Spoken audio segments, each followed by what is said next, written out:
Okay, ready? All right, everyone. Thank you for joining. Did you know the ESCO HVAC show? So I'm hanging out with Jim Fultz. Jim, how's it going, man? Hey, it's going great. Great to be here. So we may be having some video issues. If there's a little bit of lag, that is definitely on our side. We're here just outside of Indianapolis, Indiana. We've had tons and tons of rain over the last few days.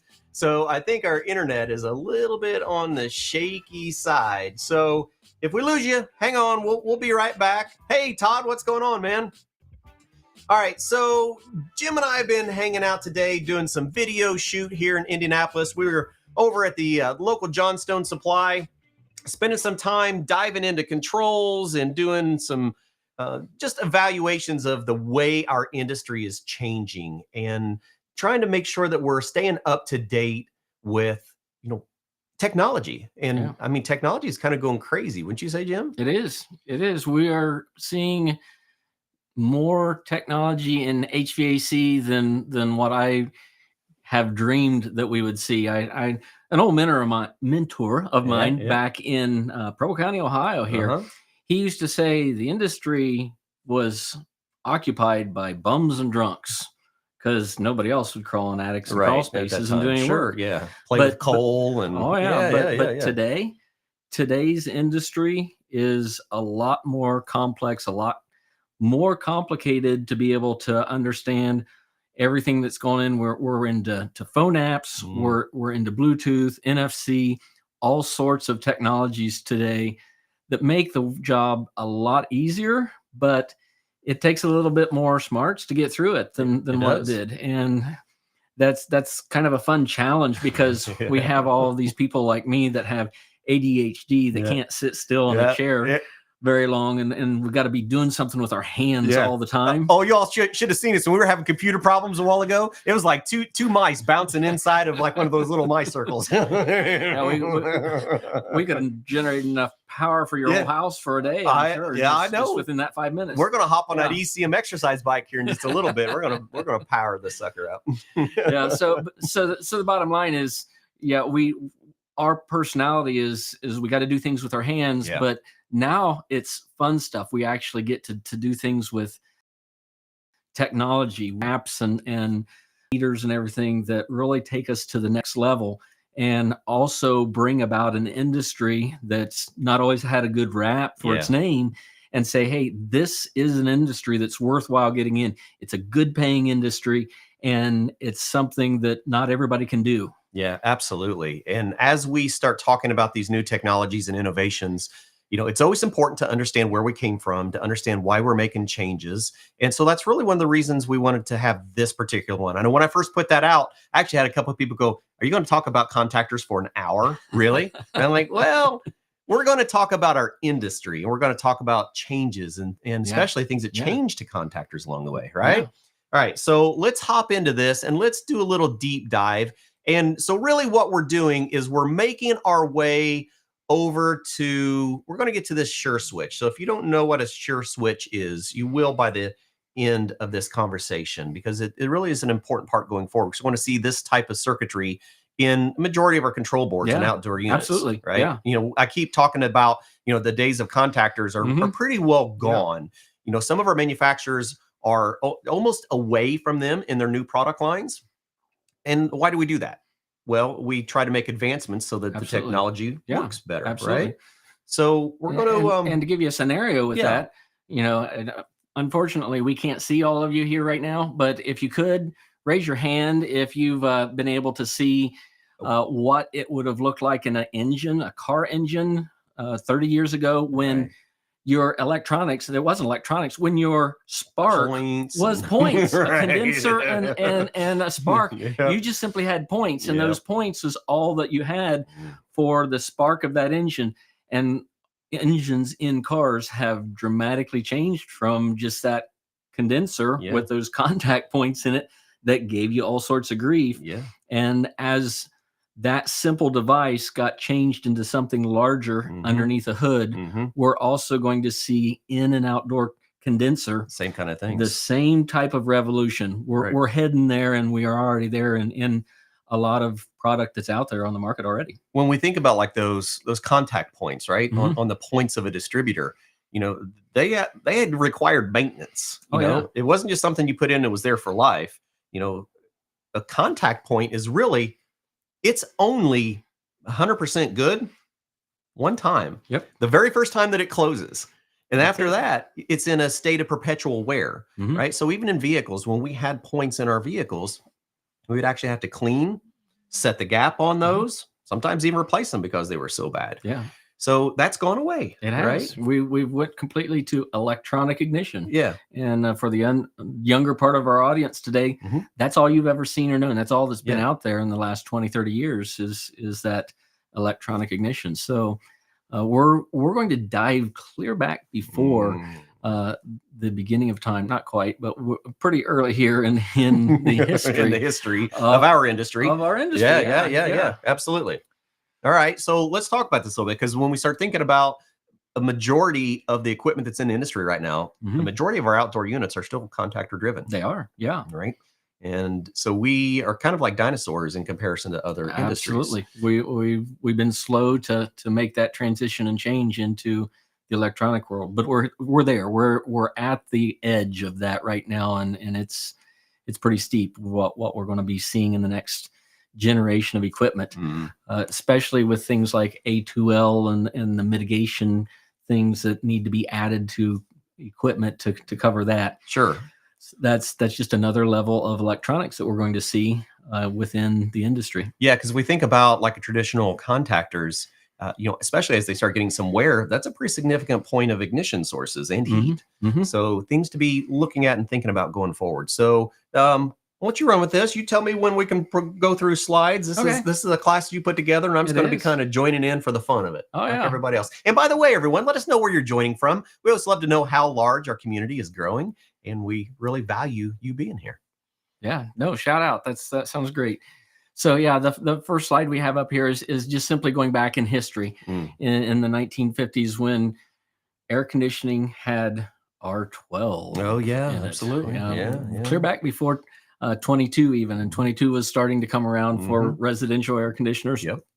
The contactors were really, they were built like Sherman tanks. They were overbuilt. They were super heavy duty. Yep. They lasted as long as the equipment lasted. Yeah, that's true. And were a great heavy piece. Well, one of the things that we run into with that is the fact that not we, but manufacturers are looking at that saying, hey, we need to cut our costs. We need to drop how much this condensing unit costs us to manufacture.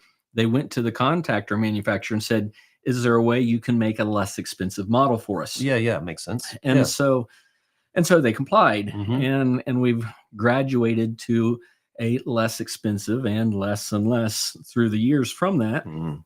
Part of that cheapening of, and I hate to use that word, is just less expensive sounds better. There you go. And it's a contactor that would wear out before the end of the equipment life. The points were not made as good. The coil to hold the contacts down was weakened.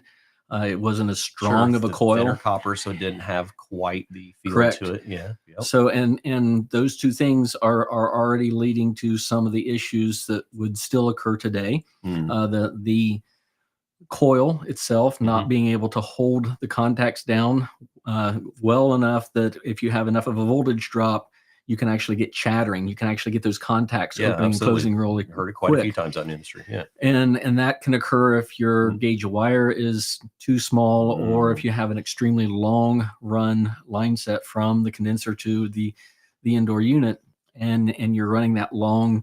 Sure, we're having voltage drop or current drop across our long conductor. Yeah. Correct. Okay. So with that, you can get chattering, and that coil is not made to withstand that. The other part of that is the contacts are not made as heavy as they used to, so they can pit and wear faster than what the original ones were made. Right.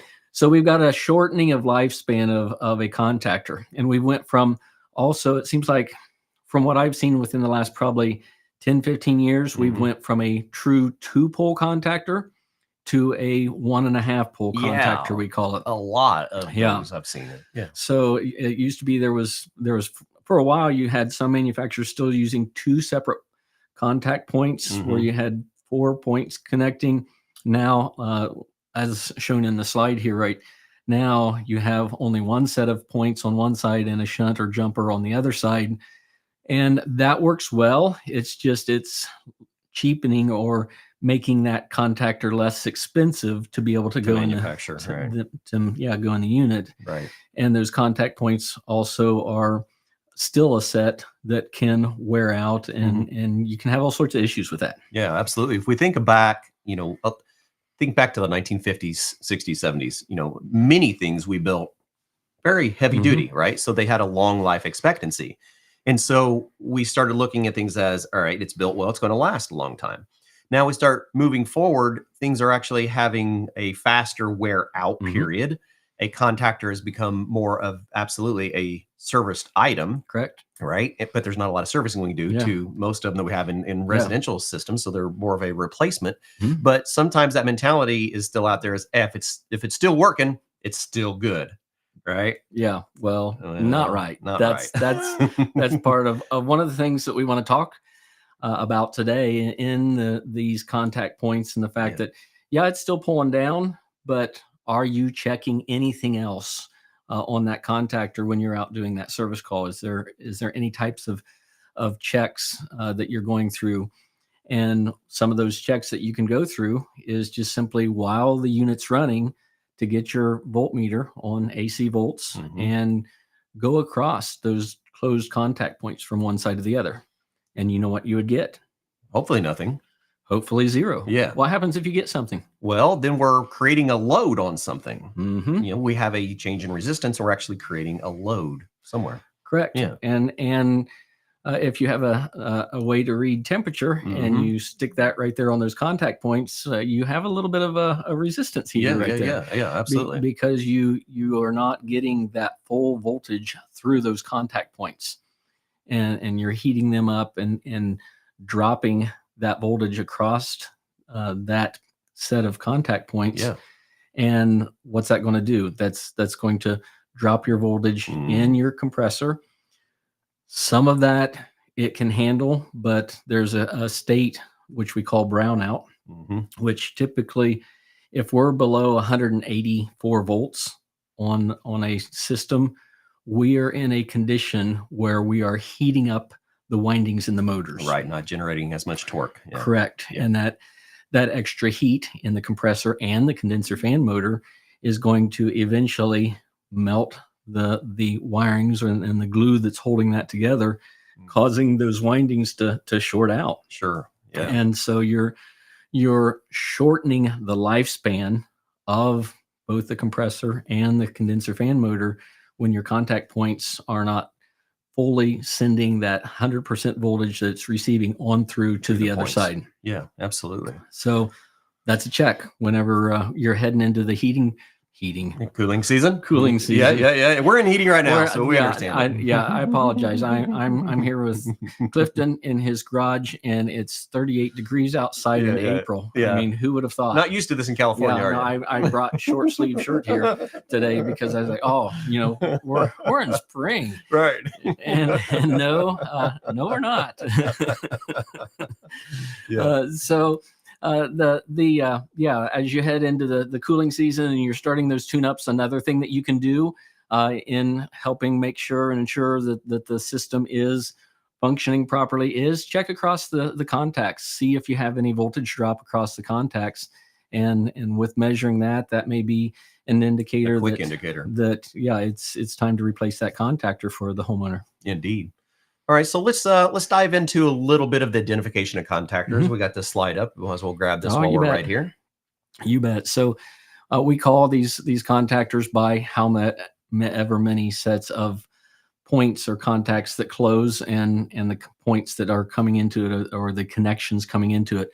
1 point pole contactors, there's not a lot of those out there. I don't think we really see much of that in the residential market. What we're familiar with today is the 1.5 pole contactor. It has the one set of contact points on one side and then that shunt or jumper on the other side. And that's all we need, because when we're dealing with a 220 circuit, we only need to break one side of that for motors not to function and operate. Yeah, absolutely. What will happen is the side that is the shunt or jumper will get the 120 going into it, just like the other side. We have the two 120 legs that are 240 if we measure across them. The one that's going into the shunt or jumper, when the contacts are open, will continue through the whole unit all the way back to that backside of the contactor. Backside of that contactor. It feeds back through those motors. So again, one of the reasons why you pull a disconnect whenever you're working on today's condensers is because even though the unit isn't running, we still have 120 going all the way through all of the circuits inside that condenser. Again, why we pull the disconnect when we're washing out the coils. We don't want that 110 in those motors live while we're spraying water all over it. So absolutely, with a single pole, or excuse me, a one and a half pole, right, contactor, always pull that disconnect whenever you're in there and working on the unit or spraying it out, cleaning the coils. The 2-pole contactor, still a good idea to pull the disconnect. De-energize. Yeah. No matter what you're doing, if you're spraying water on it. Right. But with a 2-pole contactor, you're breaking both of those 110 legs. So from that point on into the motors, all the power. There is no power in either one of those motors with a full 2-pole contactor in it. Yeah. And that's the nicest way to go as far as de-energizing everything internal. Does it have to be? No, 1.5 works great for operating. For operating. But you're right. That's one thing we haven't taught enough on the service side.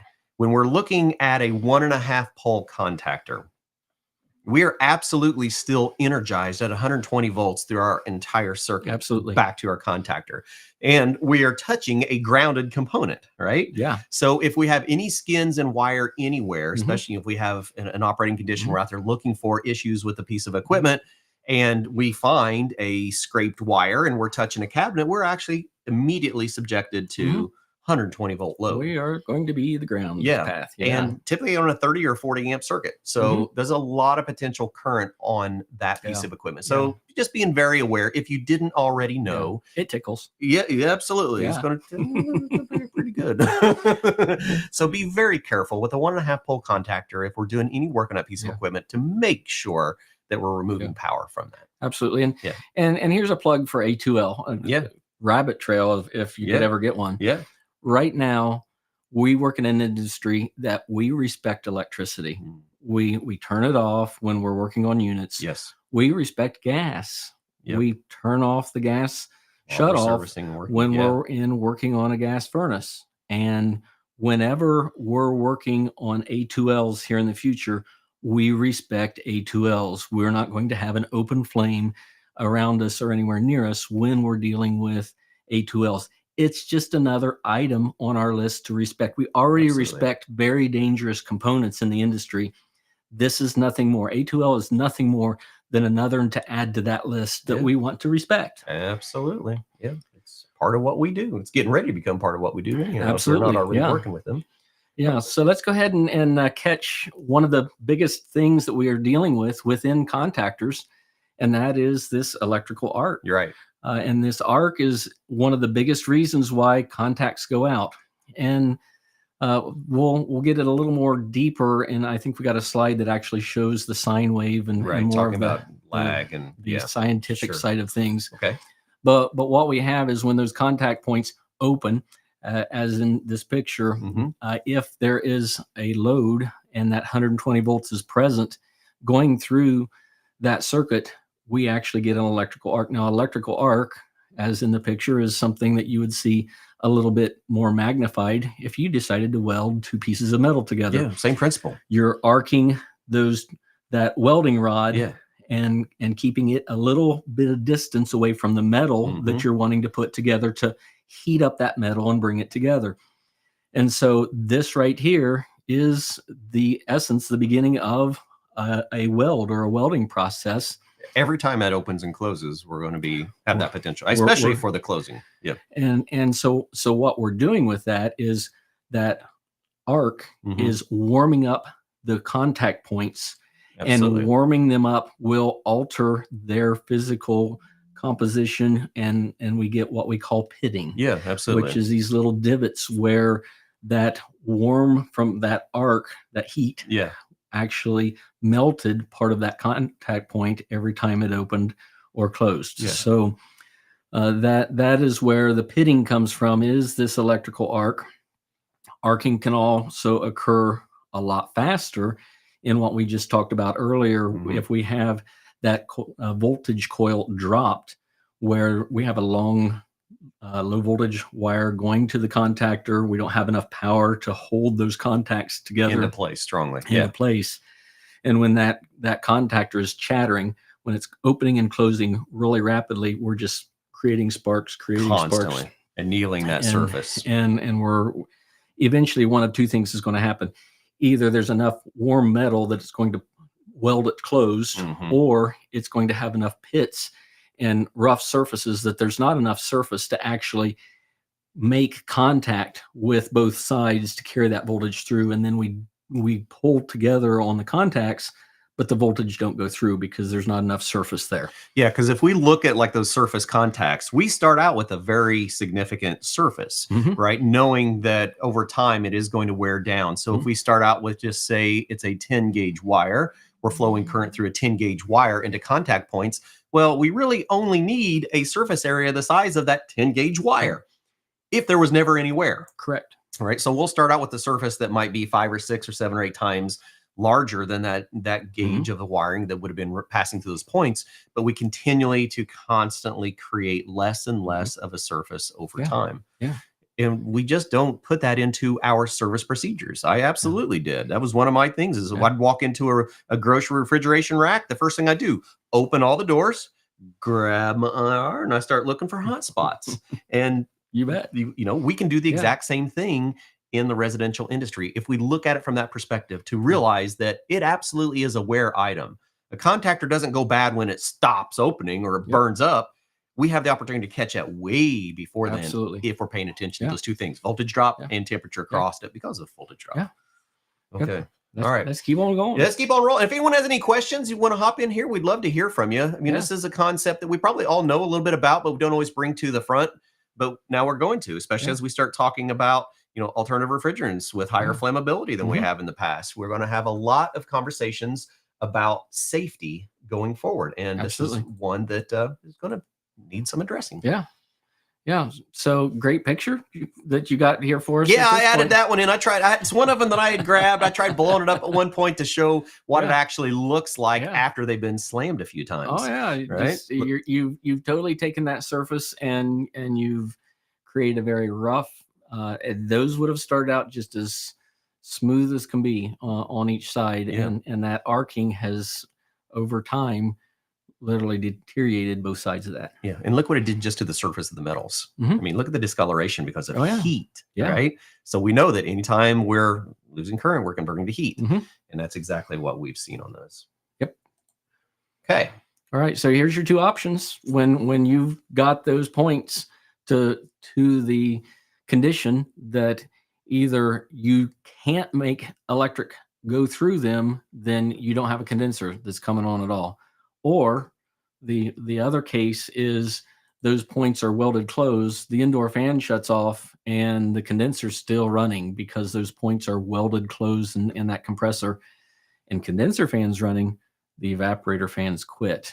And you end up with an ice cube inside to deal with because it's continued to run until somebody comes out and pulls disconnect and gets that condenser off. And at that point, then you can start melting the ice on the condenser and trying to warm it up. Yeah, absolutely. So yeah, not a lot to add to this. I think this is just basic fundamentals of what can happen with that contactor. This slide here, though, it's a little more fun to talk about because there's brownouts that can occur. There's insects, and we haven't talked about insects yet. Not very much. But we have talked about the voltage drop. Yeah. And so insects is another thing that is huge in some areas and some areas not. And you can live in an area where you're in a subdivision and there's one house that every year you're going back and replacing the contactor because for some reason all of the ants have decided that that's house a good they home. like. Yeah. They like whatever's in this ground and this wood. Evidently the homeowner's feeding them out back or something, and you have a nice large population of ants. Yeah. And they love those contact points. Now, there's another feature of that we haven't talked about of what is attracting those insects. That's interesting. Yeah. To those contact points, and that is the heat itself. So whenever you're arcing and sparking on those contact points, you're warming that area up, and those insects are like, hey, let's get in here. Here's that looks like a comfy home. Oh yeah, it's a nice warm spot. Let's make this a nest. Yeah, I like this. Yeah, and they just crawl right between the two contact points and off they roll. That's it. Well, sometimes they're not. There's many a story of and some of you out here watching right now could probably, if you would stop and take a picture, from some point in time in your career, you would have a picture of the points coming out of the top of an earwig and its little tail coming out of the bottom, right between the contact points. Absolutely. That's something that they get in between there, and they're done. Yeah. And earwigs and ants, those are the two favorite things that like those points. Man, and I think about so many times where we found mice in contactors and snakes in contactors down in the Florida, particularly. They get those little, they get little lizards. Oh, it's a warm spot when those things warm spot when it's cold outside. Well, and if they're arcing, you got some nice heat there. Yep. See, absolutely, Daniel. Seen many of them out there. So it makes sense that maybe we've been generating excess heat that we've been overlooking every other time that we've been there servicing that piece of equipment. Absolutely. And if we'd have stopped and taken the time to measure the voltage across and seen that voltage drop, it's like, oh, there's some heat here. We need to get this out before the next step of the insect showing up. Could have caught it before it actually smoked somebody. We could have saved an ant's life. We could think about you want to save a critter's life. There you go. Start measuring voltage and temperature across the contactor. And they will say thank you. Moral of the story. Yeah. And see, dude, and they thought that we wouldn't be able to talk an hour on contactors. There's an hour right there just telling stories of smoking critters. We're not even half done. No, how about that?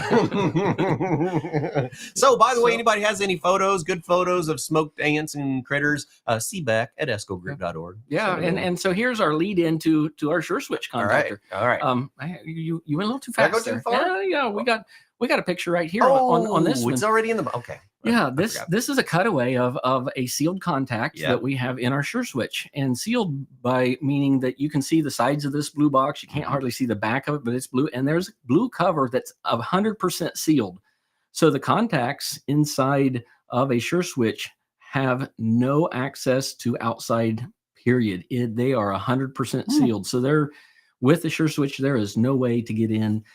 For any ants or earwigs to lose their life in one of these. Environmentally sealed, and it is, which 100%. would make it intrinsically safe, actually. It is, and it's kind of interesting because there are different types of covers, but this is the only one that is 100% sealed, and as well as the fact that in this picture you can actually see a little white square right beside the coil, and that white square is what we call the latching mechanism, and that latching mechanism is one that it is either open or closed. This relay does not chatter.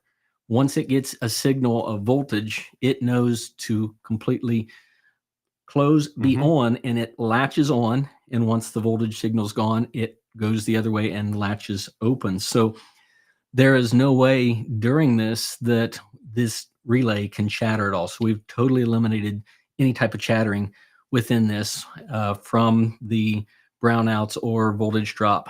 It's not physically possible for the Sure Switch to chatter. So you're mechanically forcing it in both directions. Correct. Yes. Yeah, I can see that. Okay. All right. So we're getting there. We're leading into solutions here. Okay. Yep. Ready for the next one. Go. Okay. Let me get over here. There you go.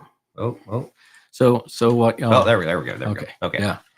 was going to say we can hold this up in front of this Yeah, camera. yeah, yeah. here Let me see if I can get the other camera fired up to your. We'll try it. It and- might be backwards. We were having some problems earlier with running these cameras, and what we found was that the one of them was upside down. And we're using a separate PC. My other one's in getting a little bit of work done to it, so I'm using the older one, and it wasn't being as friendly. So we're going to be upside down on this for a little bit, but it'll give you what we're talking about. Yeah, you bet. You're hunting that down. Let's talk about. Yes. Go ahead. Yeah. So while you share this slide, yeah, you bet. So the third alternating current sine wave, where we go 100 volts positive, 120 volts negative, and we're also dealing with somewhere around 35 amps positive, negative, up and across this sine wave. Positive, negative 50 times a second here in the US with our 60 hertz. And every time it's going positive, negative, and negative, it's actually crossing a point where there's zero voltage. Okay. And so 0 amps.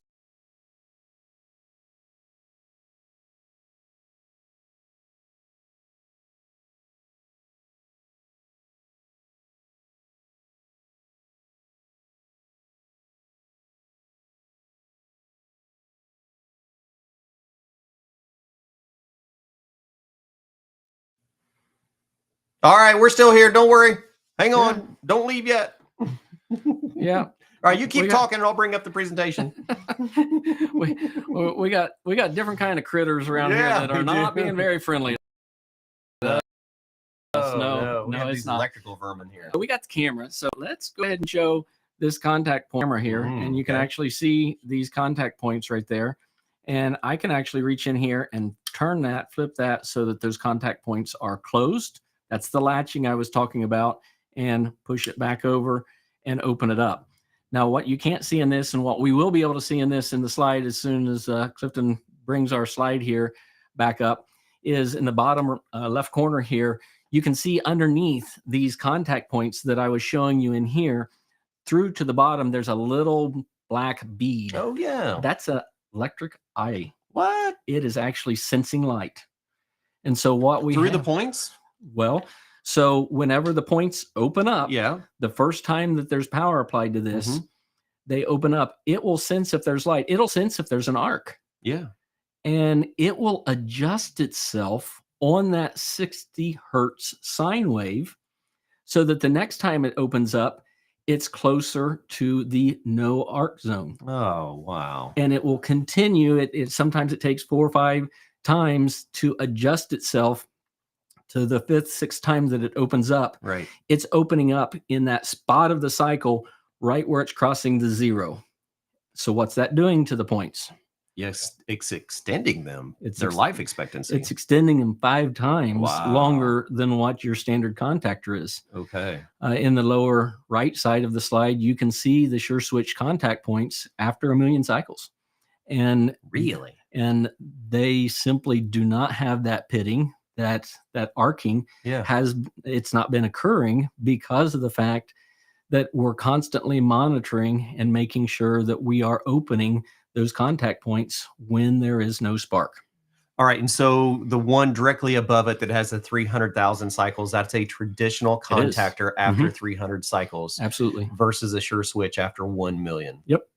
Yeah. And then to the right or the left there of the 300,000 cycles is new points on a standard contactor as well. So you can see they should be nice and smooth and shiny. Yeah. And if you're opening up when you got spark and arc, you're eventually pitting those points. And that's one of the reasons why contactors do not last the lifetime of the equipment anymore. So we're still using a mechanical break of our circuit, but now we're using technology. Absolutely. Yeah. To modify the potential for spark of that interaction. You could have stopped as modifying the potential. Yeah. That's what we're doing. We're stopping that potential from that amperage from being there whenever we're opening those contacts, and that's making that so we now have we basically have a 1950s contactor available now back in 2024 here. Right. With the advent of technologies. Absolutely. Right. Yeah. And we're doing it with a 1.5 pole contactor. We have the shunt in there just like the rest of the manufacturers. It's just the set of contact points that are in there are fully being monitored. Wow. Okay. Yeah, that really steps up the game. It does. I mean, it eliminates potential for heat, potential for our arcing and wear, potential for insects and variety of contaminants. Okay, so it's came a long way. It has. It has certainly come a long way. Yeah, we're now progressing into the 21st century here with a contactor that will monitor all that, and so we've already talked about the monitoring of brownouts a little bit. We've talked about ants. Let's keep on going here on the slides and catch our next round of things here. And that is how sealed contacts are. And most contacts, and you can see from this picture, if they're wide open on the top, you got insects in them, right? Or potential for insects in them. Yeah.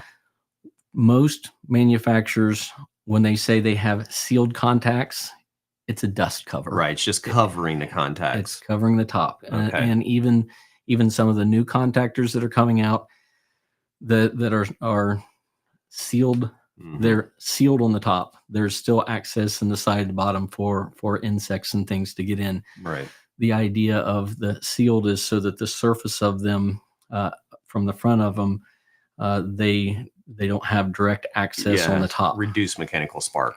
Correct. Not eradicated, just correct. Potentially reduced. So let's, while we're here, let's talk a little bit again about A2L and where we're at with A2L. And currently with A2L refrigerants, there's talk of different components being A2L compliant. Yeah.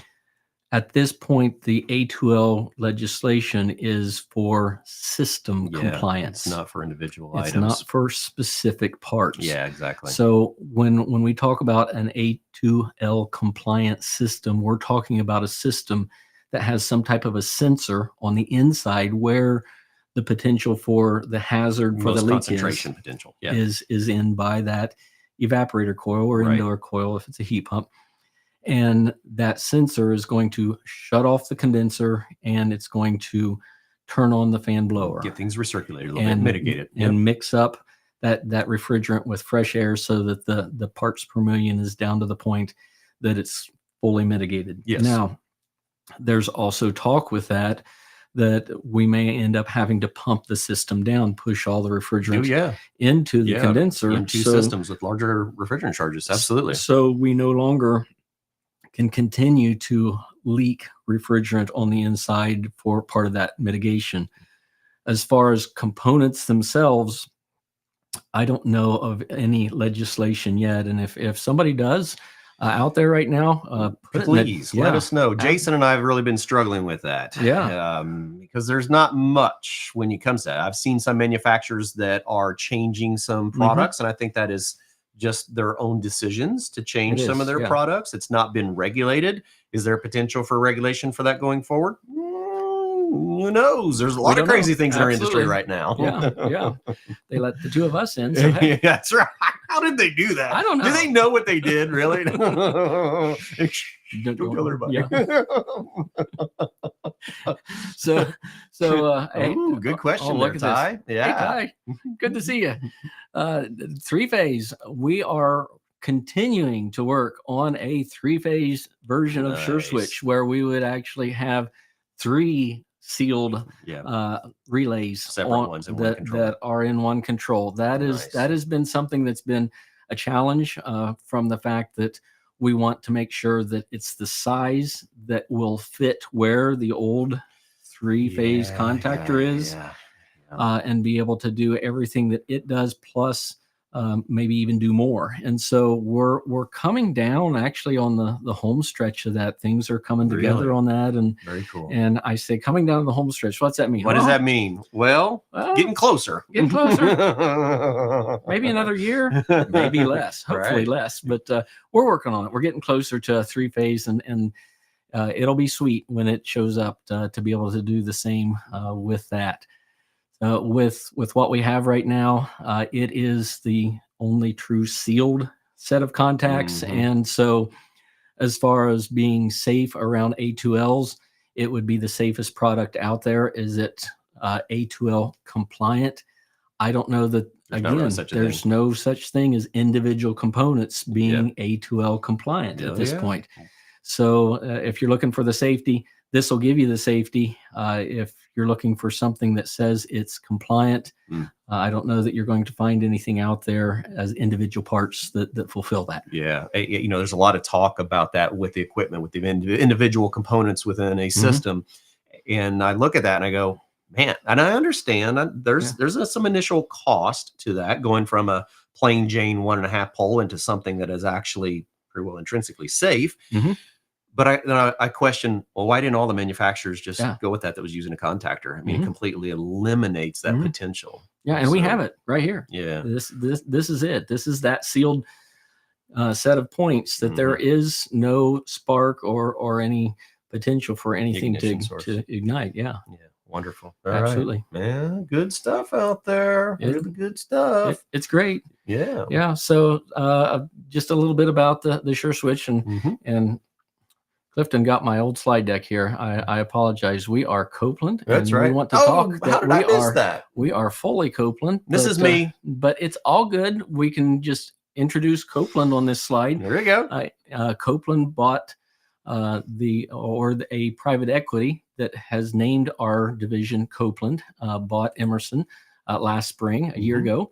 And we are now Copeland. And so you will see as time goes on that Emerson name coming off all the products and replaced by Copeland.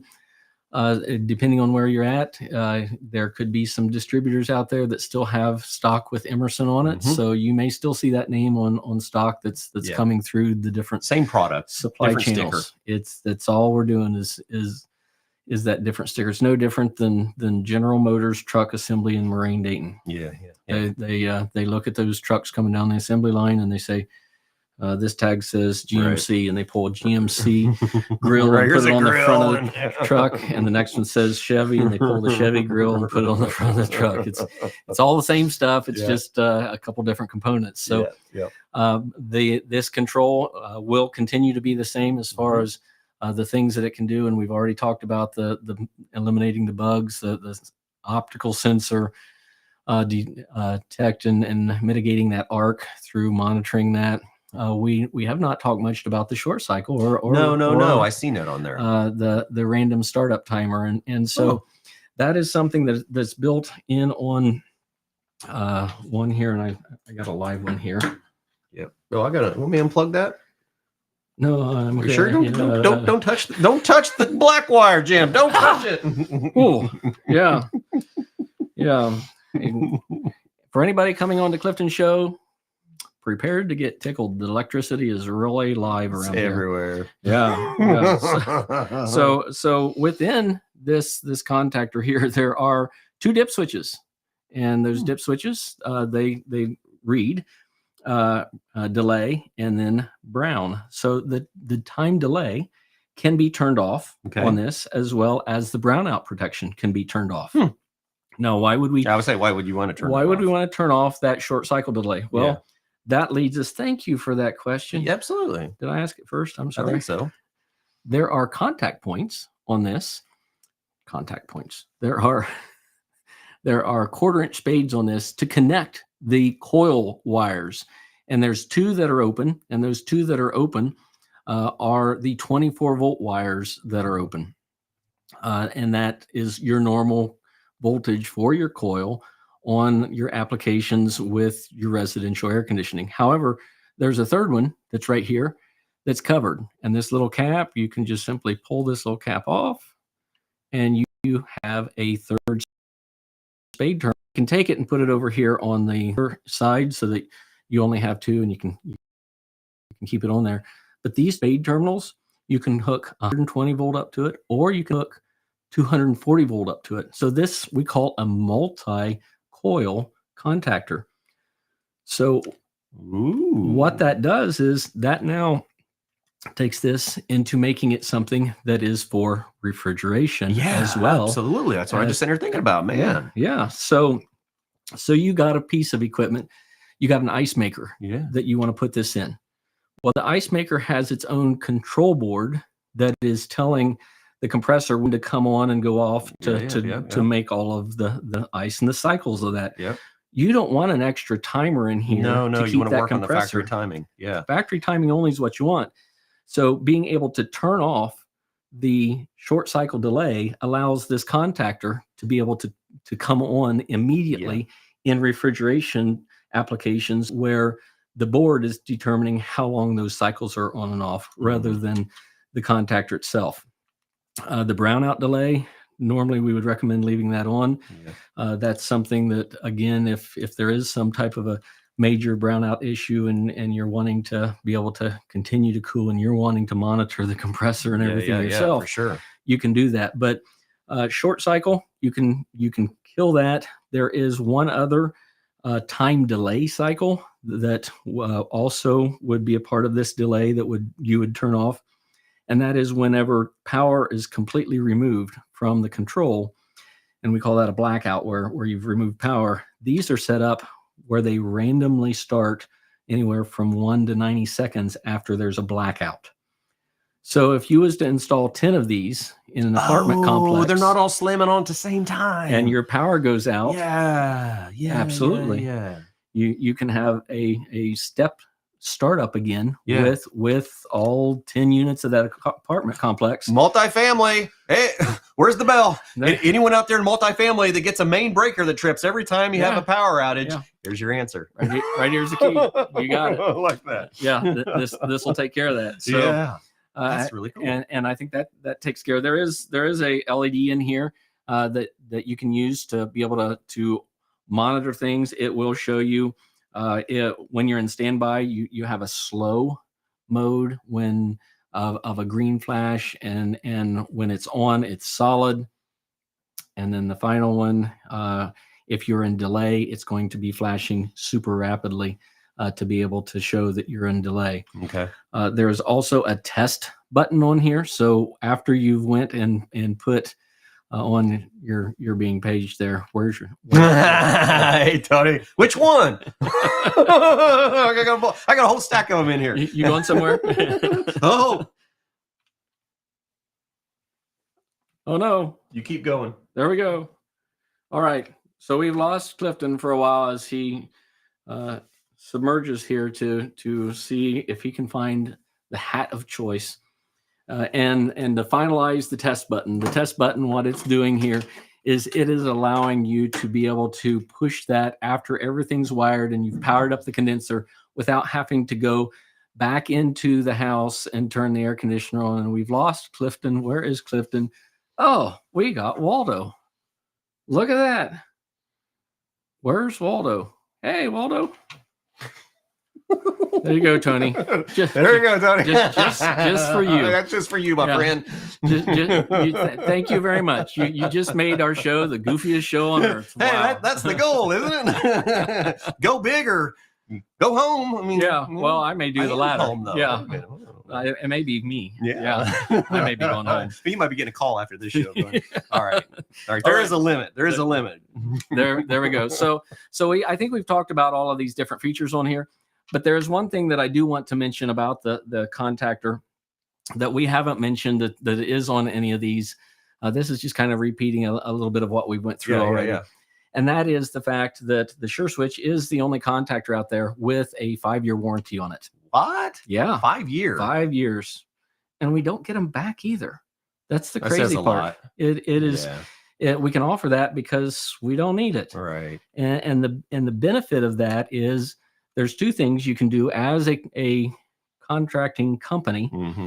You can write on your invoice 5-year warranty on the contactor what that does is your homeowner, if there's an issue 3 or 4 years down the road, they're Yeah. going to be like, hey, I got this part that's got a 5-year warranty. Right. I'm calling the same company out. Yeah. So it's helping attach you to that, Absolutely. that customer. Yeah.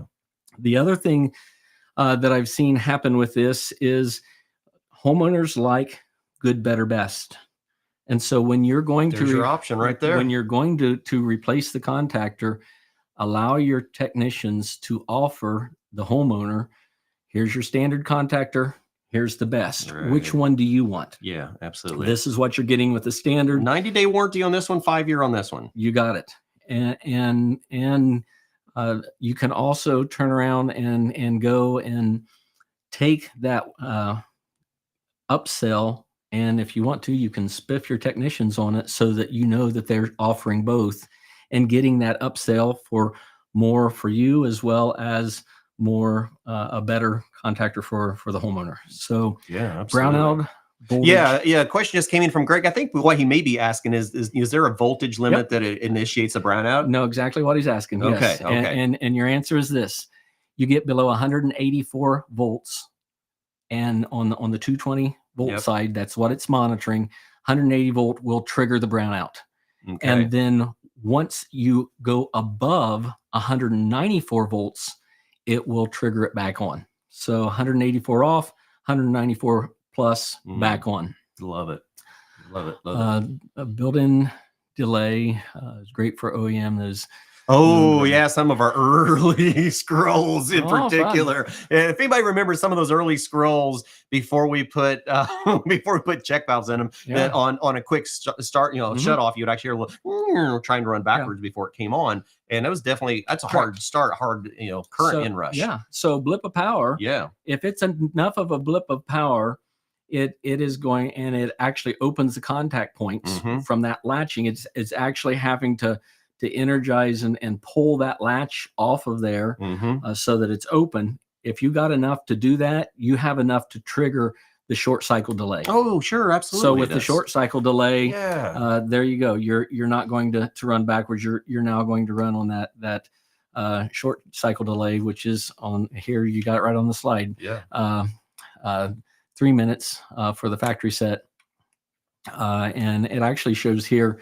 We're showing 180 volts. Right. 184 is where we're close to set, but within that ballpark, and it has to be greater than 4 seconds to be able to trigger that. So 3 minute delay, and then you're going to start back up, so that blip of power will not allow that scroll to decide to run backwards. Right. Put a little pressure on the high side. Yep. Okay. Yeah. Fantastic. Any other questions while you're out there?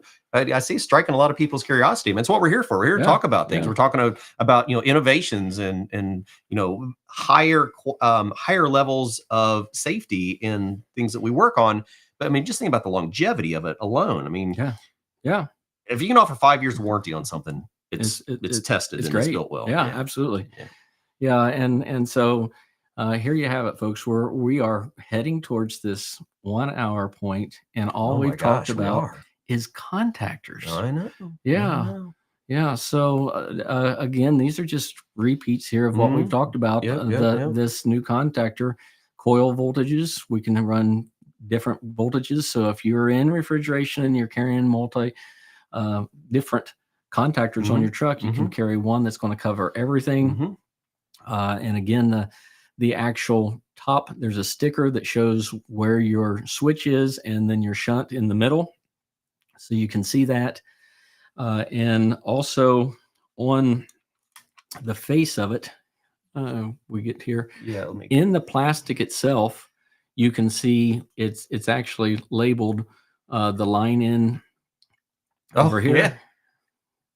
I'm going backwards here. The line in on this side and the compressor side on this side. So we're labeled the one side, the T2, T1, and the L1, L2. And also in installing this, when you install it, there are 4 screws around the edge.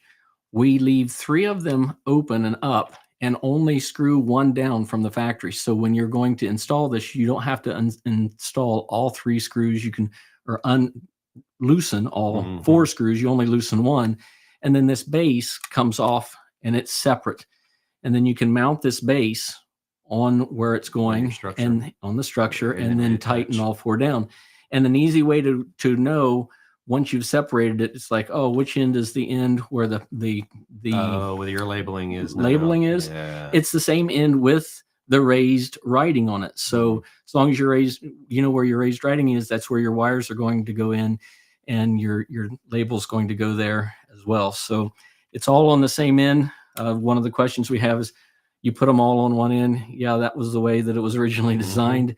And most of the time you can find either your line in voltage wires are extra that you can take them around to the far side, or the wires inside the condenser are enough that you can bring them around. One way or the other, you can usually get this to work to make that happen, and have all those wires on one side. Love it. Love it. You know what I just realized? Yes, sir. How did I go this entire show with this camera flipped horizontally? You're Donald Hook. Yeah. It's a cool one. Oh. How about that? I was just trying to read the line in the compressor, and I was like, yeah, that's how it goes. So, you know, it is. Yeah, it's the last minute. Yeah. Show. All right. What y'all think? Tell us. Come on. We want to know something that you think's a good asset. I do. I like the idea. Of course, we went through those speed terminals. That's really cool. Yep. I think we're through most of it. We've talked about. Yeah, we've talked about the refrigeration. We caught all these slides before they showed up, I think. Man, and we are right at an hour. Yeah. All right. Look at that. Well, I guess there's your summary. We can hit that summary. Let's do that. Yeah. All right. Let's do a summary. Summary. They have an extended life. Jim, tell me about the extended life. The extended life is absolutely awesome. Mm-hmm. You are not taking those points and pitting them because you're monitoring them with a little light sensor. And some additional brownout protection? Absolutely. We are monitoring the voltage to make sure that we don't drop beneath that 184 mark. Mm-hmm. And once we're below that, we will kick out to save the motors from wearing out. And that brownout protection, you would have to buy a separate part with a standard contactor. Absolutely. So those are extra parts that you no longer have to buy to get all of that protection built into it. Yeah, I always recommend using some type of a voltage monitor, and for inverter equipment. Well, now I can go, how about some voltage monitoring for some voltage protection for your contactor driven equipment as well? It's all built in. Yep. And those point protection. Point protection. Yeah. Saving life and points. All righty. Okay. I think we're there. There it is. There's your sure switch upgrade. Yep. So great product. And I'm the technician. I'm not the salesman. So I look at this and say, hey, there are times that you can use it and there's times that you can't. And if you offer it as an upsell for the homeowner, they can make that decision. Yeah, let them make the option. If you're going out to a house that you're doing insect pressure on an annual basis, then you make that decision for them. Hey, we've done this enough times. I don't want this to look bad on me. And because after the third or fourth year, the homeowner's like, how's come I'm paying this company every year to come out? So any type of insect pressure, absolutely. Or if you're in an area where there's a lot of rolling brownouts, here's your equipment protection. Well, we just left Johnstone. We was talking to Aaron about his unit, and it's 12 years old and it's had 5 compressors. Yeah. And we're like, well, I mean, there's always internal issues, but what about external issues, right? Yep. Like voltage. Absolutely. Sweet. Yeah. Oh, tie in for the slide. We made some great points. Thank you, sir. Thank you very much. You. All right. And so I don't know if we have that slide in here. Jim, how can people learn more about White-Rodgers and the Sure Switch? As far as where things are at, how to contact. Man, there was a bunch of slides. We were all the way through them. No, it's just Copeland.com. That's where we want to go now. Is into Copeland, and if you type in Sure Switch, all one word, SURE, and then space Copeland in your Google search, you'll find Copeland, and you can go right directly to that, or you can go into another quick plug here into the Copeland Mobile, the White-Rodgers mobile app. Oh, that's true. You know, it's always been White-Rodgers. Yeah, we've always called it White-Rodgers, which it's been awesome. Within the White-Rodgers mobile app, and this is live, buddy. We can't do I already flubbed up enough on this one. But if you go in and you actually put our part number in for this, and you will find the part number. I think it's back on that slide that you had in the past, but I can pull it up. But I'm going to type it in here, 49M11, and that's enough to type in to this app here right now. And it's going to give you the 49M11 843, which is what we have there. Within the White-Rodgers mobile app, you can find an install video. So if you want to watch how we've installed one, you can find it right here in the app, both in a heat pump as well as in an ice machine. We have 2 different videos in here. Oh, nice. And the instructions as well as a spec sheet, all available right here. Well, that's kind of bright. Let's get up there where we can see it in this WR mobile app. Access to all of it right here at your fingertips. Love it. Good stuff, my friend. Thank you. I think that's it, isn't it? Yeah, it is. Yeah. Man. Today has been way too much fun. It's been a long day. We got some really high quality video stuff that we're going to be shooting out to you guys, kind of talking about some other new upgrades coming into controls, talking about using some near field communication in furnace control boards. And I love technology. All kinds of good stuff. All kinds of good stuff. Yeah.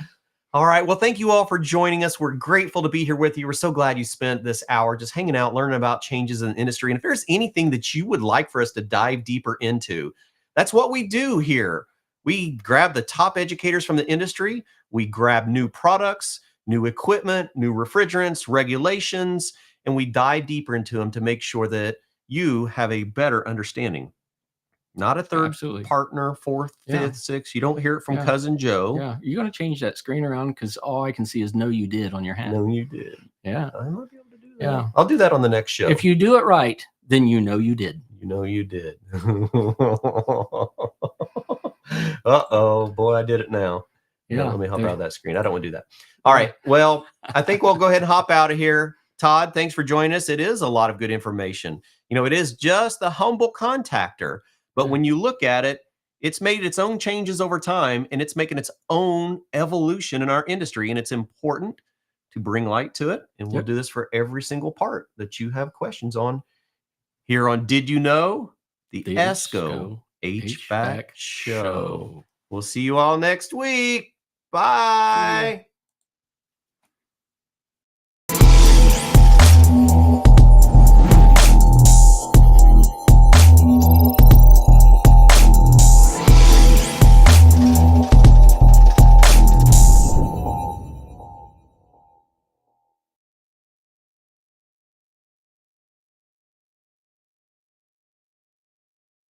Let's just hope. Let's hold on here.